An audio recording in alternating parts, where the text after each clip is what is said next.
کیا کلام مقدس کے مطابق بت استعمال ہو سکتے ہیں؟ جی ہاں، کلام مقدس کے مطابق بت استعمال ہو سکتے ہیں۔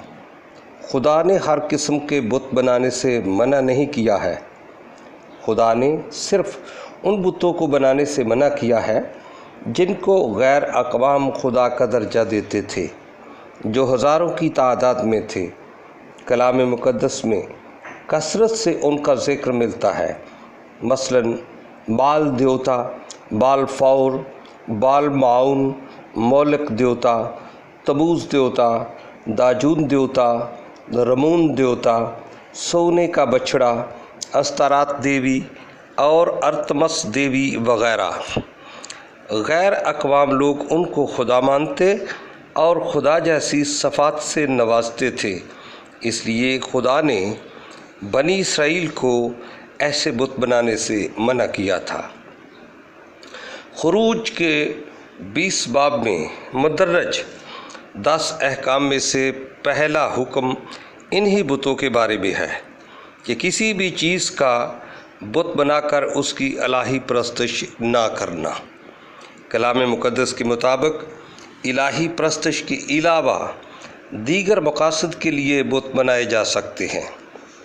ایسے بت بنائے اور استعمال کیے جا سکتے ہیں جن کو خالق نہیں مانا جاتا، یعنی جن کو خدا نہیں مانا جاتا، اور نہ ہی ان بتوں میں خدائی صفات مانی جاتی ہیں، اور نہ ہی انہیں خدا کا درجہ دیا جاتا ہے، اور نہ ہی انہیں الہی سجدہ کیا جاتا ہے، بلکہ وہ بت کسی دوسرے مقصد کے لیے بنائے جا سکتے ہیں، کیونکہ کلام مقدس میں ایسے بتوں کو بنانا، ڈھالنا، تراشنا، کاٹنا، گھڑنا، کندہ کرنا اور رکھنا خدا نے منع نہیں کیا تھا، بلکہ خدا نے خود ایسے بت بنانے کے احکام دیے تھے، اور خدا کے ان احکام کی تعمیل بھی ہوئی تھی۔ اس سلسلہ میں ہم چند حوالہ جات پیش کریں گے۔ یہ حوالہ جات کتاب مقدس پروٹسٹنٹ اردو ترجمہ سے پڑھے جائیں گے۔ مثلاً خروج 25 باب اس کی 18 آیت میں خداوند فرماتا ہے، سونے کے 2 کروبی یعنی فرشتے سرپوش کے دونوں سروں پر گھڑ کر بنانا۔ خروج 37 باب اس کی 6 آیت میں لکھا ہے، تب بزلیل نے سرپوش کے دونوں سروں پر 2 کروبی یعنی فرشتے گھڑ کر بنائے۔ خروج 26 باب کی پہلی آیت میں خداوند فرماتا ہے، مسکن کے کتانی پردوں پر ماہر استاد سے کروبیوں کی صورت کاٹنا۔ خروج 36 باب کی 8 اور 35 آیت میں لکھا ہے، مسکن کے کتانی پردوں پر ماہر استاد کے ہاتھ سے کروبی کاڑے گئے۔ خروج 25 باب کی 31 اور 36 آیت میں خداوند نے فرمایا، سونے کے شمعدان میں بادام کے پھولوں کی صورت کی پیالیاں، لٹو اور پھول گھڑ کر بنانا۔ خروج 37 باب کے 17 اور 22 آیات میں لکھا ہے کہ سونے کے شمعدان میں بادام کے پھول کی صورت کی پیالیاں، لٹو، پھول گڑھ کر بنائے گئے۔ پہلے سلاطین کے 6 باب کی 23 اور 24 آیت اور دوسرے تواریخ کے 3 باب کی 10 اور 15 آیات میں لکھا ہے کہ خدا نے ہیکل کے اندر الہامگاہ کی دیواروں پر زیتون کی لکڑی کے 10 ہاتھ اونچے کروبی یعنی فرشتے تراش کر بنائے، جن کے بازو 5 ہاتھ تھے۔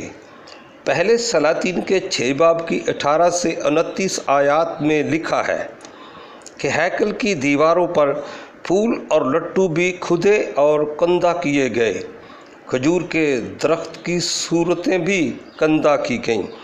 پہلا سلاطین کے 7 باب کی 25 آیت اور دوسرے تواریخ کے 4 باب کی 3 آیت اور ارمیہ کی کتاب کے 52 باب کی 20 آیت میں لکھا ہے کہ ہیرام ٹھٹھیرے نے ہیکل میں پیتل کا حوض بنایا اور اس کے نیچے 12 بیل بنائے۔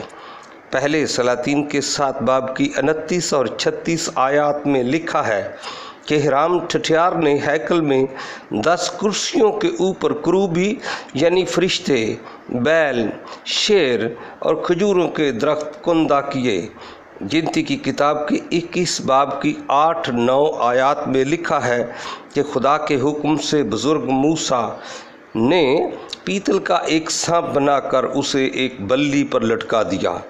کلام مقدس میں اسلاف دین، بنی اسرائیل اور یسوع المسیح نے بھی ایسے بتوں کا استعمال کیا تھا۔ مثلاً لابن کے بت۔ پیدائش 31 باب کی 19، 31 اور 34 آیات میں ان بتوں کے بارے میں لکھا ہے کہ راخل اپنے باپ کے بتوں کو چرا لے گئی۔ پہلے سیموئیل کے 19 باب کی 13 آیت میں داؤد کے گھر کے بت کے بارے میں لکھا ہے کہ میکل نے ایک بت کو لے کر پلنگ پر لٹا دیا اور بکریوں کے بال کا تکیہ سرہانے رکھ کر اسے کپڑوں سے ڈھانپ دیا۔ قضات کی کتاب کے 16 باب کی 4 آیت میں میکا کی ماں کے بت کے بارے میں لکھا ہے کہ میکا کوہستانی کی ماں نے ایک کھدا ہوا ڈھالا ہوا بت بنوایا اور کئی اور بت بھی بنوائے اور اپنے گھر میں رکھے۔ مقدس متی کی انجیل کے 22 باب کی 20 اور مقدس لوکا کی انجیل کے 20 باب کی 24 آیت میں یسوع المسیح اور رومی کیسر کے بت کے بارے لکھا ہے کہ اس نے ان سے کہا، یہ صورت یعنی بت اور نام کس کا ہے؟ انہوں نے اس سے کہا، کیسر کا۔ اس نے کہا، پس جو کیسر کا ہے کیسر کو، اور جو خدا کا ہے خدا کو ادا کرو۔ مقدس متی کی انجیل کے 24 باب کی 15 آیت میں یسوع المسیح اور رومی جھنڈے پر گدھ کے بت کے بارے میں لکھا ہے، پس جب تم اس اجاڑنے والی مکروہ چیز کو جس کا ذکر دانیل نبی کی معرفت ہے مقدس مقام میں کھڑا دیکھو، پڑھنے والا سمجھ لے۔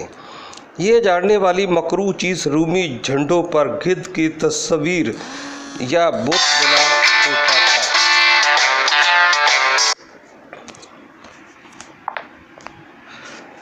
یہ بت بنا ہوتا تھا جس کا یسوع المسیح ذکر کرتے ہیں۔ ان تمام حوالہ جات سے پتہ چلتا ہے کہ خدا نے غیر پرستشی بت یعنی جن بتوں کی الہی پرستش نہ کی جائے بنانے کا بے شمار جگہوں پر حکم دیا ہے، اور خدا کے احکام کی تعمیل بھی ہوئی اور وہ بت مختلف طریقوں سے استعمال بھی ہوئے۔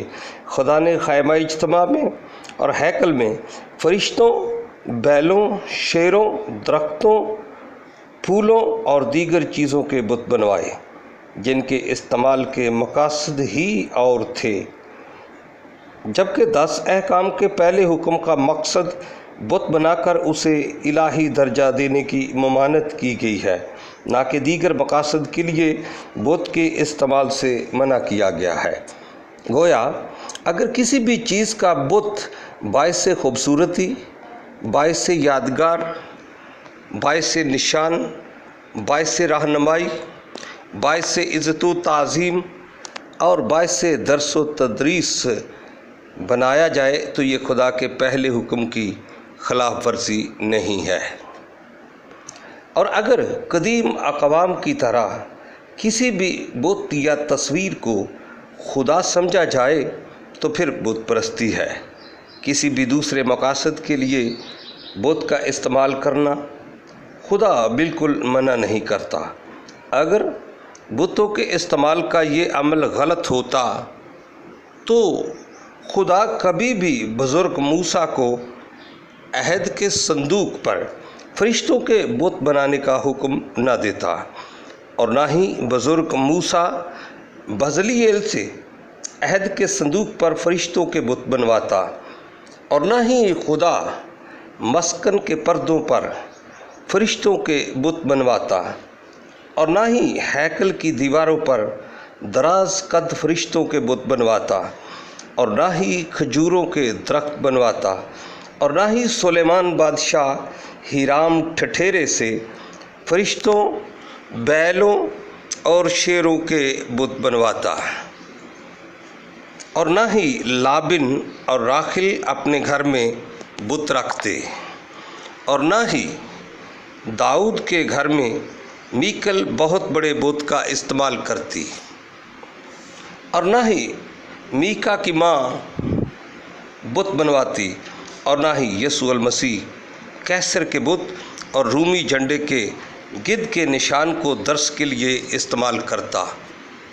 لہٰذا اگر خدا غیر پرستشی بت مختلف مقاصد کے لیے بنوانے کا حکم دیتا ہے اور اپنے حکم کی تعمیل کرواتا ہے، تو کلیسیا بھی کلام مقدس کے مطابق فرشتوں، مقدسین اور دیگر پاک چیزوں کے مجسمے اور تصاویر الہی پرستش کے علاوہ دیگر مقاصد کے لیے استعمال کر سکتی ہے۔ غیر پرستشی بت بنانا اور استعمال کرنا بت پرستی نہیں ہے۔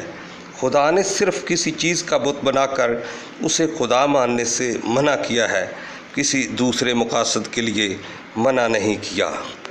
سننے کا بہت بہت شکریہ۔